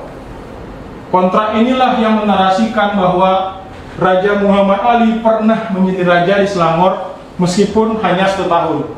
Dari kontrak ini ditandatangani 8 September 1784 di Selangor. Artinya selama periodisasi itu Raja Muhammad Ali tidak berada di Senapelan, tetapi narasi yang kita dengar bahwa Raja Muhammad Ali bersama 4 dewan kerajaan sepakat mendirikan sebuah pasar. Nah, ini Muhammad Ali mana nih? Karena selama itu dia keliling loh, ngamen Selangor, ngamen bumba itu untuk ya dengan berbagai macam misinya sehingga dia menjadi seorang raja di. Karena ini kan Koning ini Raja Muhammad Ali van Selangor, artinya Raja Muhammad Ali itu sudah menjadi raja di Selangor meskipun dia hanya merintah dari bulan September sampai dengan bulan Desember 1784, kemudian disambung oleh Said Ali keponakannya hingga bulan awal-awal bulan tahun 1785. Ini yang menjadi masih pertanyaan di benak Ambo, cuman citonyo sehingga bisa kita secara konsensus menetapkan Pekanbaru itu memang 23 Juni 1784. Karena si Raja Muhammad Ali sendiri pun tidak berada di Senapelan, dia malah berada di negeri Selangor, Malaysia. Ada nggak tracking, maksudnya konsensus yang 7 tahun segitu, maksudnya memang si dia datu-datu ya yang. Nah, aku itu yang konsen kan baca buku Wan Gali 1980 itu Imam Suhil yang mereka membaca dari narasi Imam Suhil yang mengatakan bahwa 4 orang datuk ditambah dengan Raja Muhammad Ali pada 23 Juni 1784 sepakat mendirikan Pekanbaru atau ya itulah. Tetapi kalau kita melihat di narasi dari surat menyurat VOC di Malaka bahwa sejak bulan Mei itu beliau ini malah menjadi raja berperang di Selangor. Dia bulan Mei itu masih di Selat Morong, Bang Lorupat. Masih perang dulu ya? Ya, masih perang. Bahkan 2 Agustus saja dia masih kota Selangor itu belum jatuh, dia masih berperang. Ini suratnya. 2 suratnya. Karena dia di akhir bulan Agustus itu dia sudah menjadi raja, menjadi raja secara definitif belum dikontrak, tapi kontrak 8 September itu memperkuat bahwa dia memang menjadi raja di Selangor pada tahun ini 8 September 1784. Dan ada 8 pasal yang intinya bahwa ya seperti kapal-kapal Selangor kalau mau singgah ke Malaka itu harus dapat cap segala macam. Tapi ya intinya adalah Muhammad Ali itu memang menjadi raja Selangor pada mulai dari tahun ini 8 September 1784. Itu masih menjadi pertanyaan konsensusnya, apakah memang berupa surat. Kalau memang surat, kenapa kita belum pernah melihat beliau surat itu gitu. Karena kalau surat-surat penting seperti surat ini kan ini penting itu ya sudah perlu dokumentasikan. Ya kita abaikanlah Belanda ya, Barat lah misalnya kan mereka memang mengurus arsip gitu. Tetapi kan kalau misalnya untuk kayak narasi Imam Suhil itu kan itu penting itu. Kok tidak ada kopiannya, itu bisa dilihat secara bersama kayak gitulah. Itu yang masih menjadi kepo di kepalaku, dan itu memang perlu kita bertanya juga gitu, karena untuk membangun ya mengkritisinya kan seperti itu gitu. Karena kita juga melihat dari surat-surat ini gitu. Next Bang. Nah, ini surat yang si Raffles. Coba digedein Bang. Yang mana? Ini nih, ya. Yang nampak kan sekolahnya kan? Tuh. Bisa bacanya kan? Nah, ya tahunnya dan kompani ya kan? Nah, tulisnya beda Iya. Penanya pena Inggris. Nah, ini sekolah nih, ini tuanku pangeran. Ini artinya ini si Saizen. Lagi bawah, orang 17 pernah nih kudetanya 1796. Nih, the prince raja nih Bang, Said Ali, walaupun ALY. Berarti emang ada terjadi kudeta terhadap Raja Yahya yang ditulis oleh Raffles 1796. Nah, kenapa? Kalau aku pribadi yang menulis sekolah Babilonia, jadi artinya Para satu penulisnya ya? orang yang nulis Raffles kan, Raffles dia menulis gitu. Tapi yang kalau kita ini kan Dan sudah paragrafnya pun bagus, rapi tuh, Iya. masuk ke dalam. Spasinya juga sesuai. Spasinya rata. Nah, orang tuh belajar halus kasar. Oh iya, harus kasar. nih the present king Said Ali dan Tuanku Pangeran ini adalah Said Zain Al-Jufri yang makamnya berada di belakang dari makam Raja Alam di Kota Pekanbaru. Ini Raja ke-7. Nah, kita masuk dulu sebelum kita membaca surat Raffles, karena ini gampang dibaca. Jadi Raja Yahya itu kemudian dikudeta oleh Said Ali, keponakan dari Raja Muhammad Ali. Jadi setelah Raja Muhammad Ali meninggal 1791, beliau meninggal 5 tahun kemudian 1796, Said Zain bersama dengan Said Ali serta Said Abdurrahman, raja pertama kerajaan pahlawan yang bernasab Arab, mereka memukul mundur Raja Yahya sehingga akhirnya Raja Yahya meninggalkan kerajaan Siak dan meninggal di Dungun, Terengganu, Malaysia. Jadi satu-satunya raja yang wafat di luar wilayah di kerajaan Siak. Tetapi juga raja yang paling lama memerintah 15 tahun karena dia tidak terlalu banyak gejolak dari 1781 hingga 1796. Lebih stabil secara pemerintahan. Tapi sayangnya beliau ini Said Ali, Said Zain serta Said Abdurrahman itu mengkudeta Raja Yahya sehingga beliau tidak meninggal di kerajaan Siak, tetapi beliau meninggal di Dungun, negara bagian Terengganu. Nah, sayangnya 1795 VOC bubar. 1797 mulailah masuk Anglo-Saxon sesi ketiga antara Inggris dan Anglo-Saxon War antara Inggris dan VOC, sehingga terjadi kelindan perubahan kekuasaan. Beberapa surat menyurat itu tidak lagi berada di surat menyurat VOC, tetapi menjadi surat menyurat misalnya dari Penang, Singapura, ataupun Malaka saat itu memang sudah menjadi wilayah kekuasaan Inggris. Nah, surat yang menceritakan bahwa terjadinya kudeta 1796 itu bernama ini bang, ini Raffles. Ini karena kita orang Indonesia, Raffles Collection, Raffles Collection MSS EO 34. Jadi kalau mau nyari nanti di British Library atau di National Library of Singapore, ini koleksinya. Koleksi surat 10. Halaman 136 sampai 142. Itu menceritakan kelindan dari apa yang terjadi pada zaman Raja Yahya. Karena Raffles ini menuliskannya di awal abad ke-19 pada saat dia masih menjadi staf di Penang. Dia masih di Penang nih. Dia menuliskan ini pada saat dia masih di Penang. Ini dalam surat ini. Dalam surat yang rapi ini kalau kita zoomkan yang ini bang. Nah inilah tahun. Oh, kertasnya Concord ya? Betul bang. Itu bahasa Ini ya. Kalau ini enggak. Lagi? Gimana? Ya, nih. Ini kan kita bisa baca nih. Said Ali dan ini yang mengkudeta, dan bahkan mereka akan meracun dari Raja Yahya itu akan diracun. Bin poison, artinya sudah diracun sama mereka. Nah, Raffles menceritakan dengan detail kejadian bagaimana prosesi Raja Yahya di akhirnya harus meninggalkan kerajaan Siak dan wafat di Terengganu. Zaman itu udah ada poison kan? Iya bang. Kayak kopi Mirna itu. Ya, the raja sebelumnya sudah pakai itu loh. dipoison oleh si Said Ali. Yang boleh pakai Nah, jadi mereka inilah yang menjadi tokoh kunci. Tuanku Pangeran adalah Said Zain Al-Jufri, utusan Raffles yang membawa surat Raffles kepada raja-raja di Jawa 1811 yang mengatakan agar raja-raja Jawa tunduk kepada Inggris dan tidak lagi patuh pada kerajaan Belanda. Dan Said Ali, raja ke-7 dari kerajaan Siak yang kurang lebih penambalannya 1797 sampai dengan 1811. Meninggalnya Said Ali tercatat, tetapi penambalannya tidak karena ada arsip yang kosong sejak VOC bubar sampai dengan sebelum Traktat London 1824. Ada orang yang nyatat ya berarti. Ada yang tetap pisah-pisah. Kemungkinan besar itu di Penang.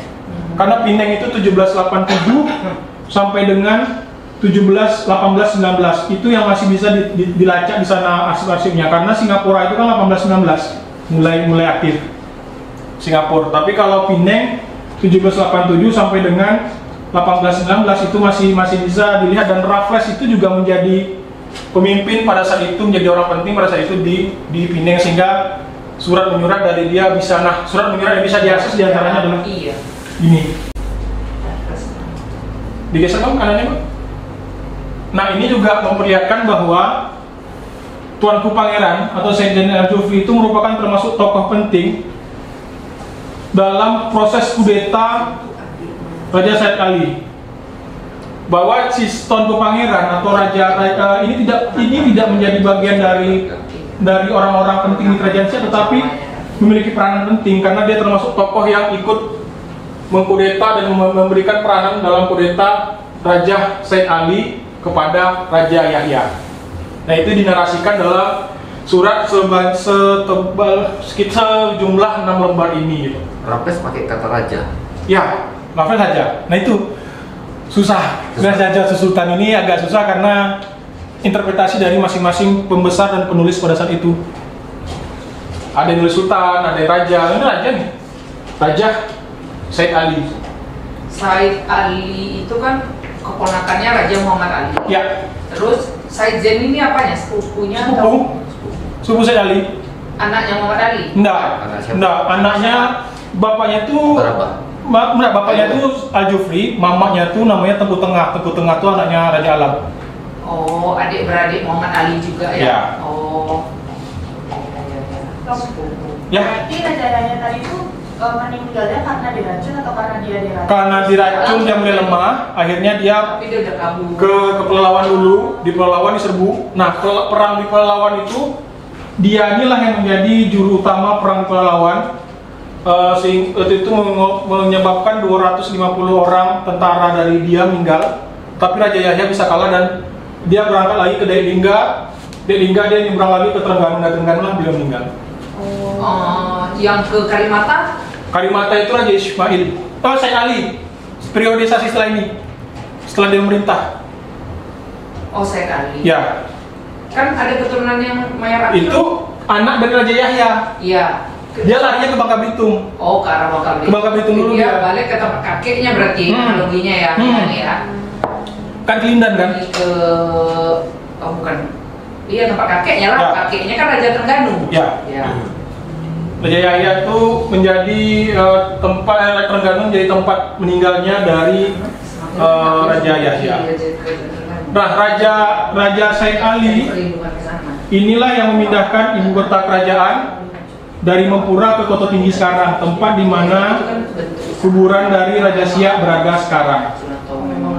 Jadi ada, kalau di makam Kota Tinggi itu sebagian besar Raja Siak yang bernasab Arab itu dimakamkan di sana. Said Ali, Said Ibrahim, Said Ismail, Said Hashim satu, Syarif Hashim.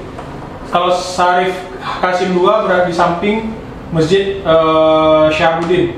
Jadi ada 5 raja yang berada dimakamkan di makam Kota Tinggi, dan Raja Said Ali merupakan raja pertama kerajaan Siak yang bernasab Arab. Nah, karena si Raffles menuliskan dengan detail perihal proses kudeta ini, sehingga memang MSS EUR 34 tadi Bapak, ini menjadi salah satu sumber primer.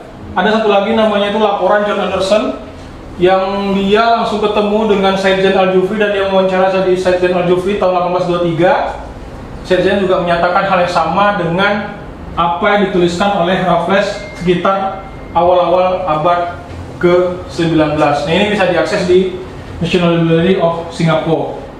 Jadi aja Raffles Collection Act atau MSS EUR 34, dia tebal tuh 300 halaman. Ini cuma dikit, 6 halaman, 136 sampai 142 gitu. Nah, closing. Urutan apa tadi itu? Tuh nanti di loop lagi. Closing. Jadi kalau orang berbicara apa sih komoditas yang dibawa ke Penang dari kerajaan Siak, Raffles menuliskan bahwa pertama gading gajah, wax ini bukan waxing ya, tapi lilin lebah. Kamu salah. Gede. Nah, sagu ini sagu. Kapur barus. Kampor, baros. Kapur, barus. Benjamin ini bukan Benjamin Sueb ya, tapi gaharu. Jadi inilah komoditas yang pada saat itu dibawa dari Kerajaan Siak ke Pineng. Selain itu juga Raffles meminta kayu. Dalam surat ini Raffles meminta kayu kepada Sekjen, karena Sekjen adalah orang yang paling paham perihal kayu-kayu untuk kapal di wilayah Kerajaan Siak. Dia tuh kayak apa ya, arsitek kapal. Sekjen itu selain juga panglima perang.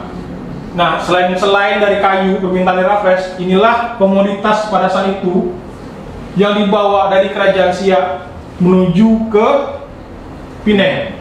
Yang menarik adalah ini. Ternyata benda lain ada juga di Riau. Kapur barus. Walaupun tulisannya adalah kampor baros ya kan, kampor. Kapur baros itu menjadi ada salah satu ini menjadi identitas bahwa kapur barus memang ada dibawa dari wilayah Provinsi Riau atau dari wilayah Kerajaan Siak ke Pineng, bahkan bisa jadi ke Singapura. Ini belum ketemu aja lah dari narasi surat menyurat Gubernur Jenderal pertama Singapura itu perihal apa saja komoditas yang masuk ke Singapura. Tetapi kalau kopi memang iya, tapi kayak kapur barus, gading gajah, Benjamin atau gaharu itu memang sudah, bahkan sagu itu sudah menjadi komoditas Kerajaan Siak yang dibawa menuju ke Penang. Berapa lama dari Pineng? 11 hari dari ibu kota Kerajaan Siak menuju ke Pineng pelayaran pada saat itu. Ibu kotanya? Ibu kota yang mana? Kota Tinggi. Kota Tinggi. Kota Tinggi. Kota Tinggi itu Pekanbaru. Kalau Pekanbaru tambah 2 hari. Jadi Pekanbaru, dari Pekanbaru ke Kota Tinggi 2 hari. Jadi dari mana? Ini Kota Tinggi. Berarti Kota Tinggi kan biasa. selama ini kan misalnya kalau Kota Tinggi ke Kampur Pineng. barus Kampur barus, oke. Barus ini kan di daerahnya kalau sekarang Sumatera Utara. Ya. Barus. Tapi kalau dulu kan maksudnya kekuasaan Siaknya kan ada yang di Sumatera Utara juga. Tidak. Jadi kalau dari narasi ini diperkuat oleh narasi, ada nama tulisannya itu Hishman van Androy, Hedwig van Siak nama judul bukunya. Laporannya itu memang orang yang spesialisasi mencari ini orang Sakai. Ada ya. Kemungkinan besar berada di Sungai Mandau. Kapur baru sama itu tadi geliga itu kan? Ya, nah ini kayak ini gaharu oke lah, bisa dari Kampar kan? Oh, kayak Kampar. Tapi yang ini memang kemampuan khusus dari orang-orang Sakai. Kalau dalam ceritanya Hishman van Androy itu menerasikan benda-benda mistis. untuk mencari ini, Orang Sakai yang bisa. orang Sakai itu akan mimpi dan dia akan melihat sebuah pohon, seorang putri yang akan memberikan kayak kode sama dia. Pohon inilah yang kau potong gitu. Nah, itulah akan dapat si ini.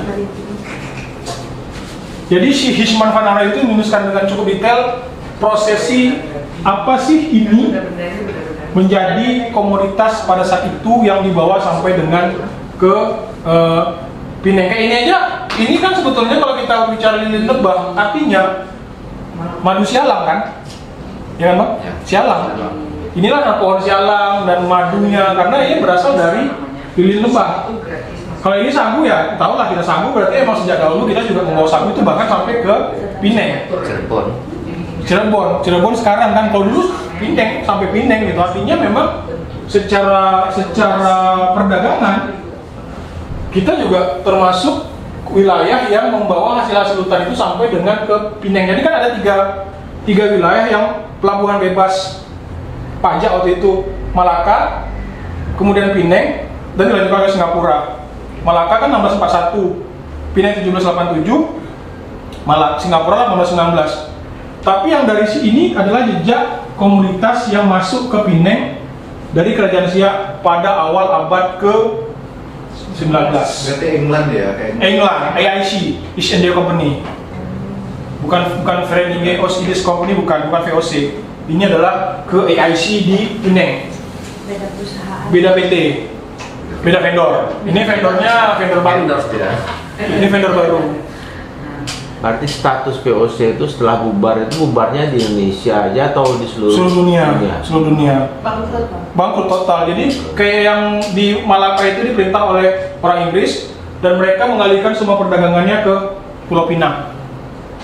Jadi ada lagi MSS EO 33 itu halaman berapa ya? Halaman 36 ke 64 itu memang terlihat jelas posisi perpindahan dari Malaka menuju ke Pinang pada saat perpindahan kekuasaan itu.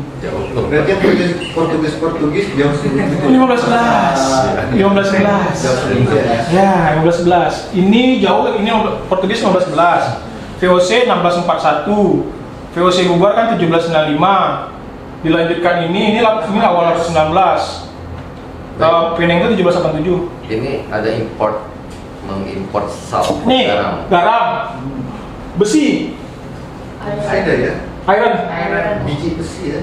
Nah, ini kayaknya segala macam besi nih, Pak. Bisa jadi penggorengan, Karena dari itu biji. bisa jadi apa? Senjata bisa juga. Tapi tetap memang ini kalau iron biji besi itu kan dia jadi pig iron bisa. Pig iron itu pasti biji besi. Tapi kalau iron ini bisa jadi kuali. Boleh, nggak masalah. Ladiang pun boleh, karena memang ada dalam koran ini oleh pertama sekali itu parang, gong, kuali, Gong ya? dari Singapura. Kampar impor. Jadi kampar beli di Singapura, gong. Untuk celempong. Ya, Jadi itu situ Udah gong. dalam bentuk gong ya? Di dalam situ Oh, gong. udah dalam bentuk gong. Tulisan di situ gong, kampar. Jadi kampar mengekspor kopi, mereka pulang bawanya gong. Parang, kuali besi yang sama dulu. Apa ya? Berarti iya juga susah juga tuh kita kemarin itu kan sempat maksudnya berpikir ya, maksudnya main ke kampar nih senjata yang apa segala macam yang diperlihatkan Bapak itu kan.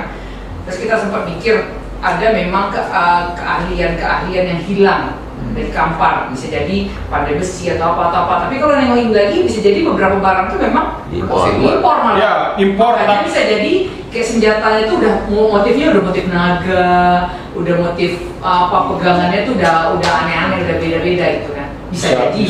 Bisa tebal. Artinya pemikiran kita atau hipotesa kita mengenai bahwa di situ dulu udah ramai pandai besi. Terus sempat ada perak juga bukan ya? Ya, tapi kalau perak di Taiping, di negeri Perak itu Bukan. Perak di Kampar. benda ya, Oh. kerajinan perak gitu. ada kan. Kalau dari Cornelius de Groot itu tahun 1850 dia datang ke Kampar, 13 ke Kampar, dia masih melihat orang Kampar 1850. Baru berarti. Dia masih melihat orang Kampar itu membuat balok timah, balok perak itu dia masih melihat. Nah kalau itu maksudnya itu kan abadnya Ya periodenya lagi ya. 8 kan gitu kan. Oh, tahun iya. 700-an. Jauh kan ininya. Maksudnya yang Ya, belum ada periodisasi ini udah kan. Iya. Ya, berbeda memang. Udah Artinya ini. harus dilihat loophole, ada yang hilang nih. Ada yang hilang dalam artian catatan pedagang Tionghoa, catatan pedagang Arab yang memang kebetulan dia membeli benda dari kita, bisa jadi di Turki, di sana gitu. Jadi ada barang dari, tapi kan tetap zaman dulu ini kan kunci-kuncian. Dia tidak ada pernah menceritakan kapal kuarsa dari mana, tidak ada. Tiba-tiba mereka bawa aja itu, karena kan masing-masing pedagang ingin eksklusif kan. Nah berbeda kalau misalnya sudah berbentuk PT kan dia pasti nulis. Oh, ya, Ini kan ada PT backup, ya. PT AIC ini kan, India Company, dia kan tuliskan. Ini yang kami bawa ke kami gitu. Tuh. Kalau pedagang personal, artinya kapal-kapal misalnya ada jong dari Cina masuk ke sini, ya dia akan menyimpan itu, dia tidak akan menceritakan bahwa kami buat dapat ini loh dari sana, mana mau mereka. belum open source. Itulah rahasia dagang. Iya. Tapi kalau ada namanya PT, Copyright ya. PT ini tentu dia akan menuliskan berbagai hal yang PT masuk dan PT keluar yang dari ke perusahaan mereka. Kayak ini kan, ini masuk semua, ini mau masuk semua, ini mau keluar. Oh, PT cash ada ya. Apa? N apa tuh? Terakhir. Ini steel apa? Aku nggak tahu nih.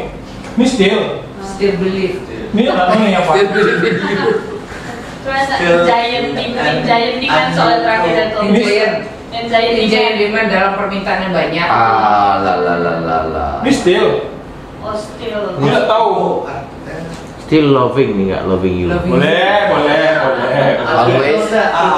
Always loving you. Artikel.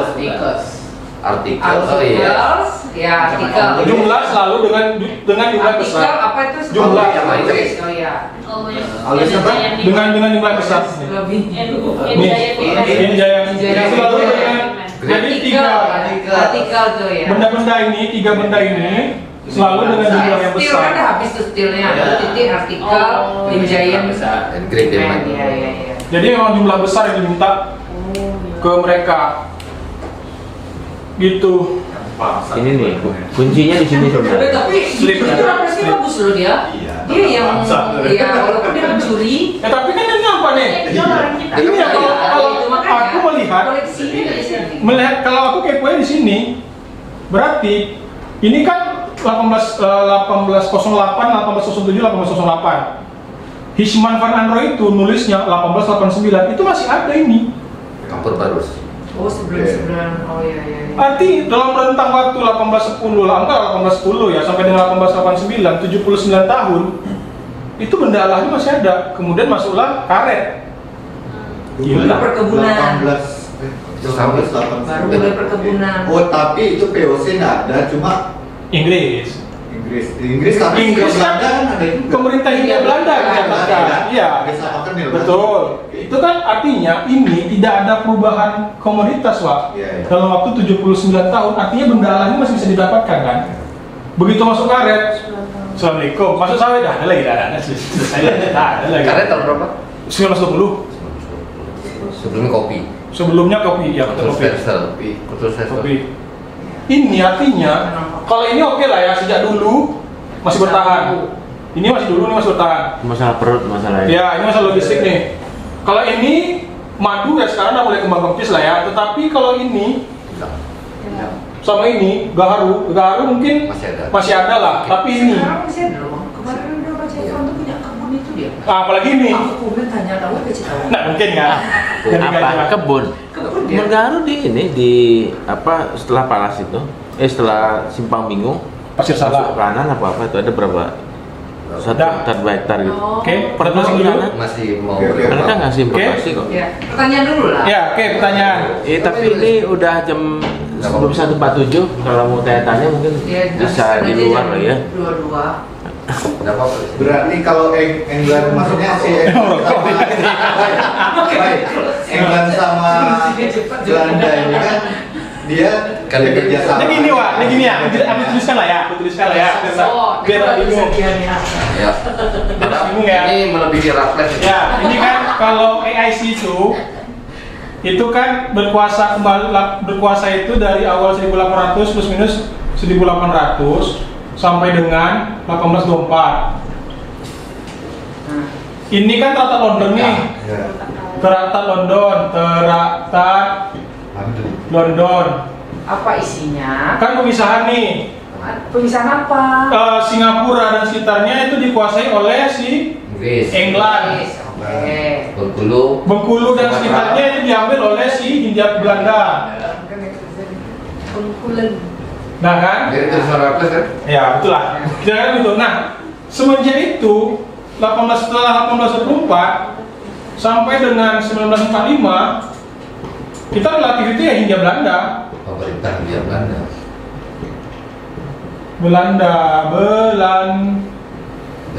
Nah, VOC mana? VOC itu 1601 sampai dengan 1795. Berarti ada yang kosong dari 1795 sampai 1800. 5 tahun. Itu yang nggak tahu kemana kita harus mencari asripnya. Ya.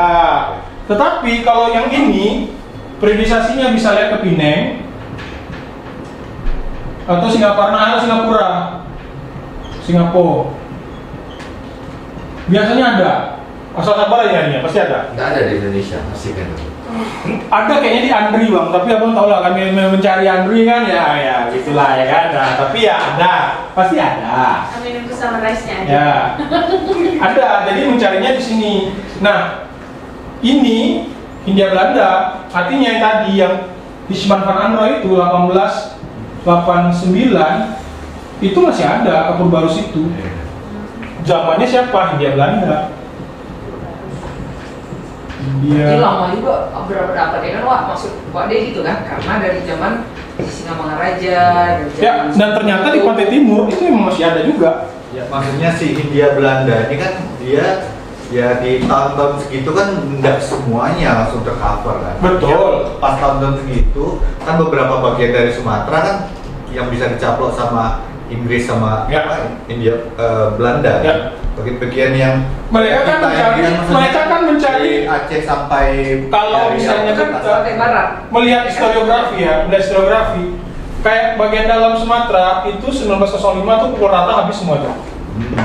1905 tuh mau Bangkinang, mau Taluk Kuantan itu 1905 tuh, Kampar Gunung Sailan itu 1905. Tetapi kalau Pantai Timur Aceh Siak itu 1858 traktatnya. Kemudian kayak misalnya Aceh itu 1873 sampai 1901. Ini mulai awal masuknya, tapi dari sini dulu. Kalau misalnya dia tidak berhasil menaklukkan kerajaan Siak, mereka tidak akan bisa masuk ke Aceh. Makanya di Siak dulu dihabiskan. 1858 lah traktat Siak. Oh, dasar.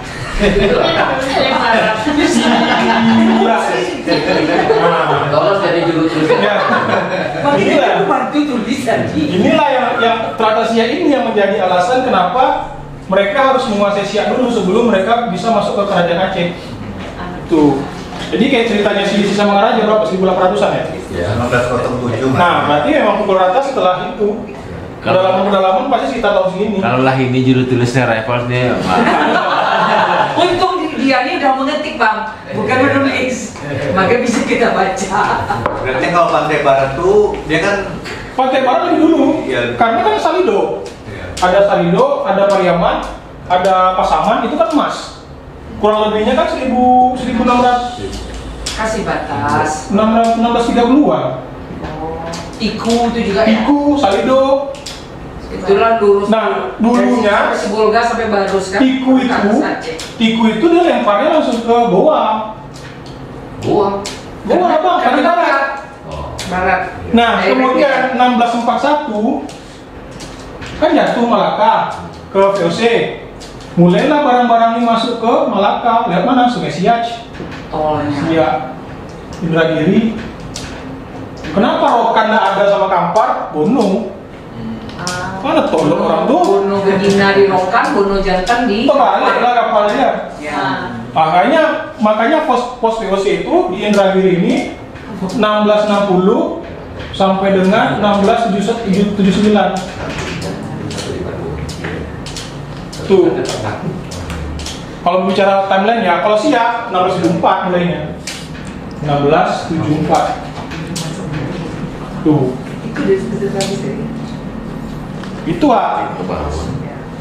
dia Pantai Barat dulu. Kalau bicara Pantai Barat, kenapa Pantai Barat itu nggak ada emas? Kalau kita karena Malaka jatuh 1641, barulah mulai masuk barang-barang itu ke Malaka. Itu pun ada sungai-sungai Siak sama sungai Indragiri. Gitu. langsung lah jadi si Hindia Belanda kan juga maksudnya berkantornya juga kan ke ini kan yang di barat Ya, lebih di Pantai Barat, di Padang dulu. Karena kan Padang dekat dengan Pasaman, dekat dengan Iku, dekat dengan Pariaman. Dan lautnya laut dalam kan, untuk kapal-kapal besar nggak mau masuk. Si Bolga gimana? Si Bolga itu bagian dari residen Pantai Barat, Bu. Oh. Sampai Aceh. Aceh bagian administrasinya tetap Padang. Tetap Padang, tetap Padang. kantor besarnya militer juga situ ya. Ya. Tetapi uniknya karena apa? Posisi dari Padang menuju ke Pantai Timur itu terlalu jauh, mereka tidak sampai ke dalam lagi. Misalnya setelah Pangkalan, mereka tidak masuk ke 5 kota, mereka tetap sampai di wilayah Luhak Nantigo itu sampai dengan 50 kota. Setelah itu ke 5 kota Kampar itu mereka tidak masuk. Itu. Sehingga memang secara sejarahnya itu Kampar itu adalah pintu gerbang sebetulnya menuju ke Pagaruyung. 5 kota Aceh, misalnya dimulai dari Bangkinang, Kuo, Air Tiris, Lumbio, sama Salo. Itu kan 5 kota dulu namanya. Itu bagian dari wilayah yang menuju pintu gerbang menuju ke Pagaluyu. Tetapi 13 potong kapar dimasukkan ke Udah masuk kontroler pangkalan. Kontroler pangkalan Kota Baru. Nah, itu yang sering menjadi bingung karena kelindahan dari administrasi wilayah daerah. Kita melihat sekarang, bukan lihat tahun itu gitu. Ya, Ya, kayaknya dapat bang, dapat ya, kayaknya dapat bang. harus kita ucapkan terima kasih nih ya. biar ditutup maksudnya kan. Diskusi terbuka gitu lanjutkan di luar gitu. Iya. Oke. Oke, ini kita udah melanggar Jam Konsensus Ya, traktat konsensus. siang kita langgar. Traktat Abdul Muiz ya. Harusnya selesai di setengah 10 dan kita mulai tadi cukup tepat waktu sebenarnya ya. Dan seharusnya pembicaraan tadi itu kita bicarakan di luar gitu. Oke pak. Oke, terima kasih atas kedatangan teman-teman. Mudah-mudahan walaupun bicaranya itu aja kan kayak gini-gini terus gitu kan. Iya. Ya jangan bosan gitu ya. Karena lawak-lawakan ini muter-muter situ tuh harus cari bahan baru lah ya. Iya. Biar jadi seorang tua lah ya. Channel Oke, komedinya oke, ya diperbaiki gitu. Ya. Udah hafal. Ya terima kasih. Assalamualaikum warahmatullahi wabarakatuh. Waalaikumsalam. Ini yakin rooming di Pantai Timur Pantai Barat masih kan? Enggak ya? Aku